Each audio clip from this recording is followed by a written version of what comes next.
मैं doctor Kushal Chidgupkar. I am consultant pulmonologist and interventional pulmonologist at Jaslok hospital Mumbai. हम आज TB के रिस्क फैक्टर्स के बारे में कुछ बात करेंगे। किसको टीबी होगा? टीबी इस दुनिया में किसी को भी हो सकता है। टीबी किस किस अवयवों का हो सकता है? हमारे शरीर में बाल और नाखून छोड़ के किसी भी अवयव का हम लोगों को टीबी हो सकता है। हम इंडिया में जब रहते हैं तो इतना टीबी हमारे आजू बाजू में है, तो हम सब लोग टीबी के लिए इन्फेक्टेड है, बट हमको डिसीज नहीं है। डिसीज किसको होता है? जिसका इम्यूनिटी, रोग प्रतिकार शक्ति कम होता है, उसे डिसीज होता है। ओके, सो हम वैक्सीनेटेड भी है टीबी के लिए बचपन में ही, सो हमारे पास वो इम्यूनिटी है। That means we are infected by vaccine as well as by the surrounding population, right? So अभी हमें जानना है कि टीबी क्या है। टीबी मतलब पल्मोनरी ट्यूबरकुलोसिस। पल्मोनरी मतलब जो फेफड़े का होता है। ट्यूबरकुलोसिस आज जैसे मैंने बोला, ब्रेन से लेके पैर के आपके टो तक किसी भी ऑर्गन का हो सकता है। ट्यूबरकुलोसिस को हिंदी में या फिर संस्कृत में क्या बोलते थे? तो उसको हम क्षय बोलते हैं। ठीक है। टीबी के दो टाइप्स है। एक है ड्रग सेंसिटिव टीबी और दूसरा है drug resistant TB. Drug sensitive TB मतलब टीबी के ट्रीटमेंट के लिए जो 4 बेसिक ड्रग्स यूज होते हैं उनको वो चलता है, इसके लिए वो ड्रग सेंसिटिव टीबी बोलते हैं। उसका ट्रीटमेंट शॉर्ट होता है और जल्दी खत्म होता है। ड्रग रेजिस्टेंट टीबी के भी अलग टाइप है। एक है single drug resistance, mono drug बोलते हैं। दूसरा है मल्टी ड्रग रेजिस्टेंस। तीसरा है प्री एक्सडीआर और एक्सडीआर। एक्सडीआर मतलब एक्सटेंडेड ड्रग रेजिस्टेंट टीबी। इस टीबी के ट्रीटमेंट अलग अलग होते हैं और वो लंबे टाइम के होते हैं। कुछ उसमें भारी दवाओं का भी इस्तेमाल होता है। तो इसका और वो जब होता है तो उसका स्प्रेड का भी ज़्यादा संभावना होता है। तो उस प्रकार से उसका ट्रीटमेंट और आइसोलेशन का भी अलग ख्याल लेना पड़ता है। हर टीबी के पेशेंट को आइसोलेशन की जरूरत है नहीं। जिस पेशेंट के लंग्स में टीबी है या फिर जिस पेशेंट के बलगम में या फिर कोई बाल मतलब ब्रोंकोअल्वेओलर लवाज का सैंपल जो होता है हम ब्रोंकोस्कोपी से लेते हैं, उनमें जब टीबी का जंतु दिखता है तो उसको हम आइसोलेट करने की जरूरत है। टीबी का diagnosis can be achieved by many things. हम एक्सरे से लेके सीटी स्कैन, अगर ब्रेन का टीबी है या फिर हड्डियों का टीबी है तो उनका एमआरआई या फिर वहां से आप बायोप्सीज करके सबसे ले सकते हैं। बट जिस परफेक्ट डायग्नोसिस कब होता है? जब हम ऑर्गेनिज्म को ढूंढते हैं, मतलब हम कल्चर में या फिर जीन एक्सपर्ट जैसे टेस्ट में ऑर्गेनिज्म देख पाते हैं। Microbiological diagnosis is the best diagnosis for TB.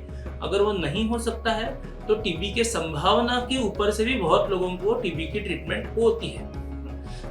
TB, एक तो smoking is a biggest risk factor for TB, pulmonary TB, हमको पता ही है। बट अपना रोग प्रतिकार शक्ति कम होना किस किस चीज़ों से हो सकता है? अगर किसी को HIV इन्फेक्शन है या फिर कोई इम्यूनोथेरेपी पे चल रहा है, जैसे किसी को संधिवात का बीमारी है उसका ट्रीटमेंट चालू है, कोई कैंसर का रोगी है जिसको कैंसर का ट्रीटमेंट चालू है, या फिर और कोई इंटरस्टिशियल लंग डिसीज है, आपका लंग का फेफड़ा खराब है, आपको कोई obstructive lung diseases like asthma है, COPD है, इन बीमारियों के बाद, या फिर आपको पुराना टीबी हो चुका है जिसकी वजह से आपका फेफड़ा खराब है, तो इन जैसे लोगों को में भी टीबी का होने का संभावना होता है।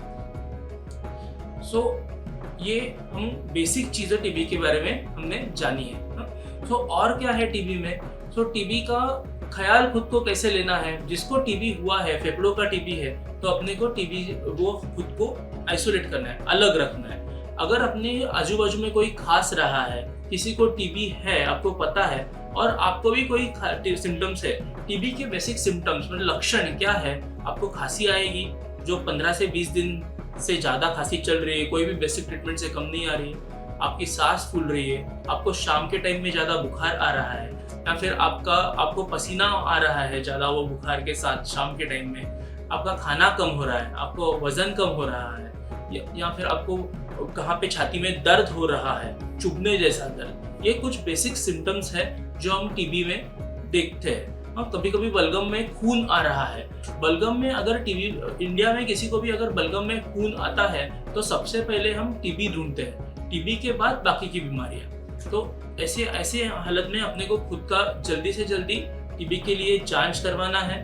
अगर आपके आजू बाजू में कोई खांसने वाला बंदा है, कोई है, तो आपको उससे दूर रहना है। जिसको भी टीबी है उसको खुद के साथ साथ बाकियों का भी ख्याल लेना है कि जिसके वजह से हमारा टीबी कंट्रोल हो सके।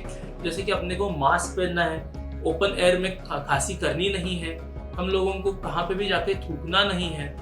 तो वो सब अपने को ख्याल रहना है। खुद को अगर आपको टीबी छाती का है तो आपको एक कमरे में बंद करके रखना है खुद को।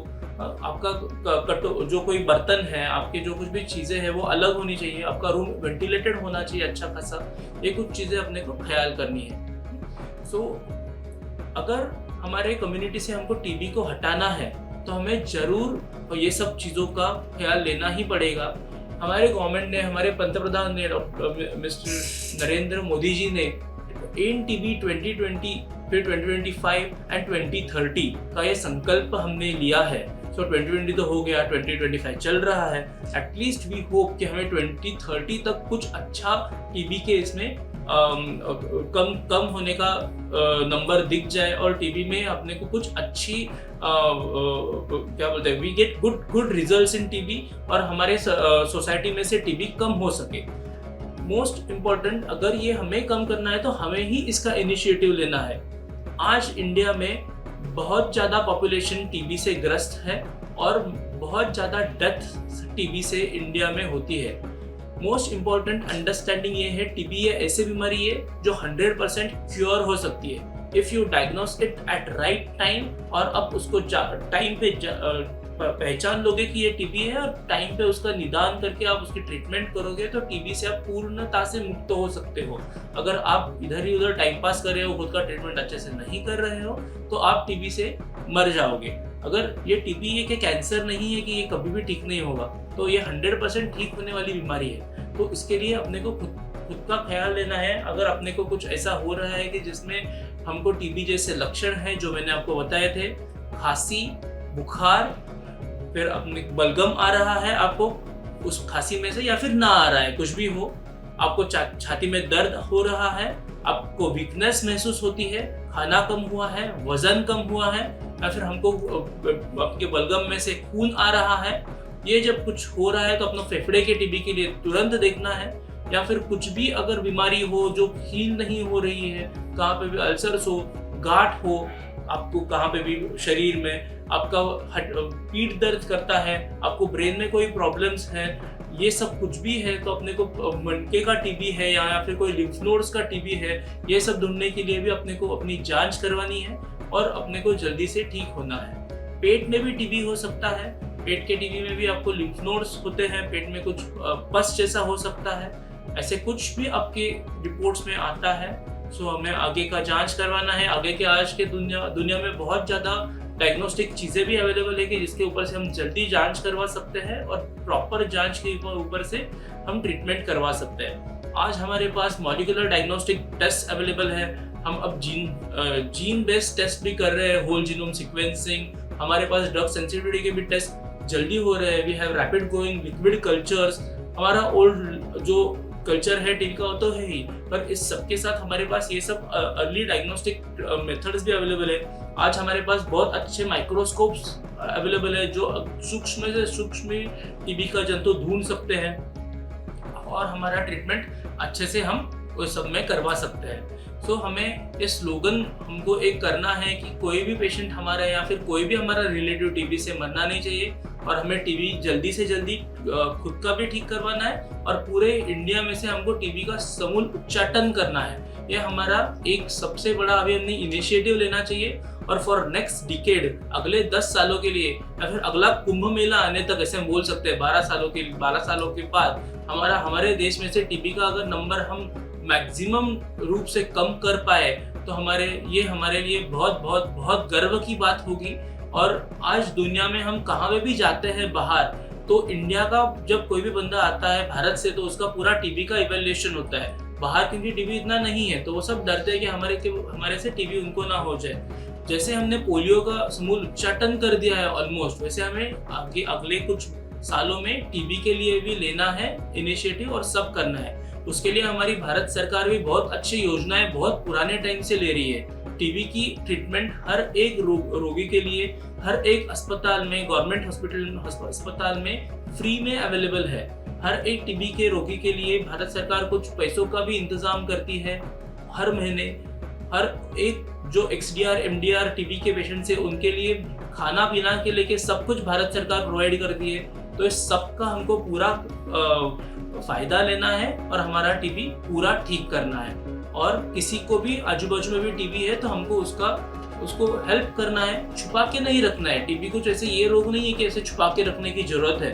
वो हम लोग अगर है टीबी तो अच्छे से, जैसे सिंपल बाकी का कोई इन्फेक्शन होता है वैसे टीबी को देख के हमको उसका ट्रीटमेंट करवाना है और हमारे से दूसरों को भी ना हो, हमको बहुत ख्याल करना है। Thank you.